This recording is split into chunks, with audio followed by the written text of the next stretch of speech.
You may wonder, what is operational risk? First, operational risk summarizes the risks a company undertakes when it attempts to operate within a given field or industry. Second, operational risk is the risk not inherent in financial, systematic, or market-wide risk. Third, operational risk can be summarized as human risk. It is the risk of business operations failing due to human error. Furthermore, operational risk is the risk remaining after determining financing and systematic risk, and includes the risk resulting from breakdowns in system, process, people, and external events. The case study for operational risk that we want to present to you today is the fall of Barings Bank in 1995. So let's start off by exploring the background of Barings Bank. Barings Bank is a British merchant bank based in London. It is founded in 1762 and owned by Barings family. It is the world's second oldest merchant bank, and it collapsed in 1995 after suffering losses of £826 million. The collapse resulting poor speculative investments, primarily in futures contract, and conducted by an employee named Nick Leeson. Nick Leeson belonged to the new wave of banking professionals who are young and ambitious. He was born in a working-class family in Watford, England in 1967. He left school without a degree and never graduated. He landed his first job at Coutts, a well-respected financial institution. He then joined Morgan Stanley for 2 years before moving to Barings. He joined Barings in 1989 and became the star trader at the age of 22. Fast forward into 1992, he was appointed general manager of a new operation in futures markets on the Singapore International Monetary Exchange, or is known as the SIMEX. Now, there are two types of trading activities. First is the authorized trading activities, and second is the unauthorized trading activities. The first example of authorized trading activities is arbitrage trading, which is basically an arbitrage trade of the Nikkei futures contract between the SIMEX and the OSE. Second, the switching trading, which is basically selecting the cheapest market to execute a client's order. The common characteristics of authorized trading activities are low risk and low return. However, the trade that made Barings Bank went bust is a type of unauthorized trading activities. Nick Leeson was using an unauthorized trading act by using a straddle strategy. Leeson implemented this strategy by shorting call and put options on the same underlying asset in Nikkei 225 index. He guesses that the exchange would remain stable overnight, neither going up nor down by a significant margin. Normally, Leeson would have been safe in such a position, but the earthquake in Kobe caused a sharp drop in the Nikkei and other Asian markets. I, Nicholas Leeson, have lost 50 million quid in one day! So why was this a bad idea? First reason is unlimited loss. While the maximum gain associated with this strategy is limited, the maximum loss is unlimited and can occur in two directions, when the price of the underlying increase or decrease. The second reason is market volatility. Performance of the Nikkei 225 fluctuated widely during that period, and the situation worsened after the Kobe earthquake hit Japan in January 1995. Continuing, another unauthorized trade that Nick Leeson used is doubling strategy. It is an investment strategy in which a trader doubles his or her current position in an asset when an adverse price movement occurs in order to escape from a threatening situation. He said that, "I was determined to win back the losses, and as the spring wore on, I traded harder and harder, risking more and more." The doubling strategy has three main characteristics. First, loss increase exponentially. Second, harmful to the system. And third, loss is preceded by a period of high returns. If Leeson's activities have been discovered and stopped 1 month earlier, in example by the end of January 1995, the total loss would have been about 1/4 of the eventual loss. This could probably have been absorbed by Barings. On January 16th, Leeson bets everything that Nikkei will not descend below 19,000 points. On January 17th, Nikkei 225 plunges due to Kobe earthquake. Despite this, Leeson continues to raise his stake, hoping that the market would rebound, but it did not. The sum of total of losses is £862 million, twice the Barings' available trading capital. This figure will rise to £1 billion after Leeson absconds. Allow me to introduce you to error account 88888, where it was created in 1992.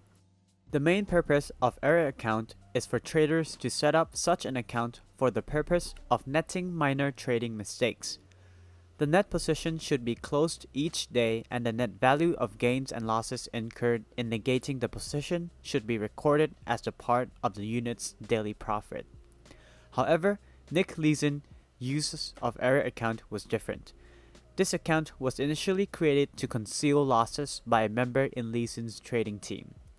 Leeson gave specific instructions to change the software to exclude account 88888 from all market activity reports.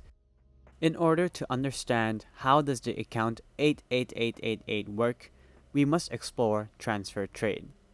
First, most transactions booked in the error account 88888 were initially booked in the accounts of BSJ and BSL. If these positions had been correctly reported to BSJ or BSL, it would have been clear that the risk limits had been exceeded, since such transactions were not hedged. However, Leeson would execute offsetting trades about 30 seconds before market closes to place transactions from BSL or BSJ accounts into account 88888. With these so-called transfer trades, Leeson avoided disclosure of unhedged positions in the reports to BSJ and BSL.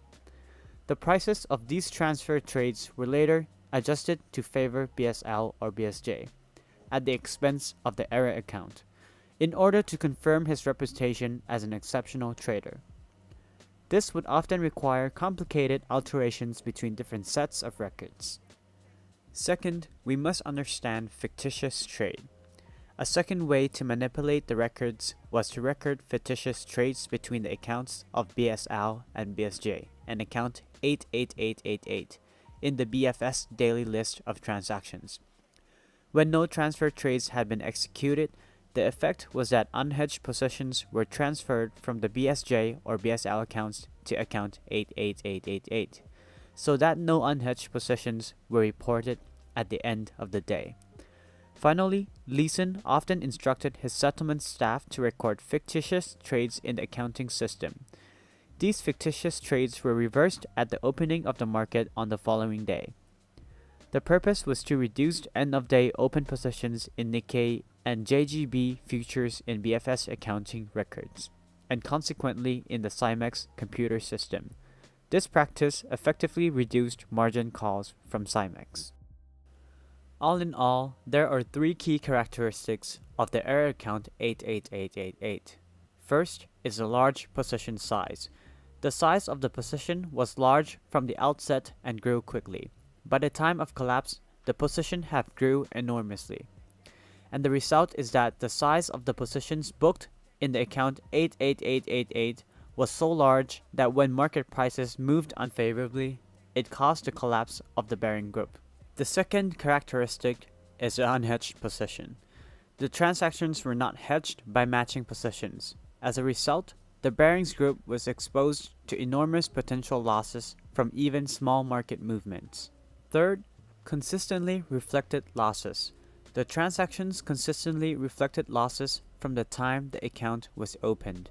As a result, when transactions were transferred from other Barings Group account into the account 88888, this was often done in a way which artificially generated a profit for Barings account. There are a few underlying causes of Barings Bank collapse. First is the lack of segregation on front and back office. Nick Leeson confirmed and settled trades transacted by himself. Therefore, it is easier for him to hide his losses. The second cause is managerial confusion within Barings banks. No action has been taken after the recommendation of reports as to segregate the duties of Nick Leeson. These discrepancies between the management allowed Nick Leeson to freely perform unauthorized trading activities with no gross position limits on proprietary trading operations. Third, unauthorized and concealed trading activities. The unauthorized trading was concealed in different ways, including an error account 88888, the submission of falsified reports to London, the misrepresentation of the profitability of BFS trading, the false trading transaction in cross-trade and accounting entries. Fourth, lack of understanding in the derivative markets. The management team did not understand the risks incurred by Leeson's trade, and failed to inquire into how a supposedly risk-free arbitrage operation could generate such extraordinarily high levels of profit. Fifth, weakness in external supervision. The supervisory performance of the Bank of England, the performance of external auditors, and the regulatory performance of the CIMEX. For example, Barings margin exposures, which represent more than 25% of its capital base. This error in judgment resulted in almost 2 years of confusion about whether or not Barings margin exposure should be subject to the standard 25% limit. This ambiguity permitted the open-ended build-up of Barings exposure on the CIMEX, in which these 5 key reasons had led to the incident of operational risk, which led to the collapse of financial giant Barings Bank. The fall of Barings Bank had made several impacts. First, the Dutch financial group, ING, offered to purchase the majority of its assets and liabilities for £1. Second, CIMEX limited the effects of the crisis by taking over Barings contracts and managing their liquidation. Third, the Barings failure pushed stock prices down in more than a dozen of countries in Asia and Europe. Fourth, there was a loss in confidence of the global financial system, as well as in the financial position of many banks engaged in derivatives trading. The damage also affected London's reputation for safe financial dealing and personal losses incurred by a number of Barings investors. This is considered a price paid for taking part in risky financial games. Fifth, CIMEX reviewed its regulatory rules, as well as strengthened safeguards against settlement risk. Amendments were made to the Futures Trading Act, which enabled the Monetary Authority of Singapore to monitor the activities of traders selling futures contracts more closely. So, in order to prevent the risks, there are a few methodologies of risk management and controls. First, risk assessment. Second, reduce and mitigate risk. Third, detect and prevent fraud. The first initiative of prevention must be implemented within the top management role. First, setting tone at the top and overall culture. For instance, board of directors messages that are transferred in many forms, such as letter, code of conduct, mission and vision, etc. Second, they must establish risk strategy and appetite. The board must assess risk and evaluate risk, then the board is responsible to set up risk strategy, risk tolerance, and risk appetite. Third, board review reports. All regulatory reports should be shared with the board, and the board should review the report to understand situation and also detect fraud and error. Fourth, educate skills. Boards should be able to understand their business activity in order to plan their business strategy. The second prevention step is among employees. First, educate skills.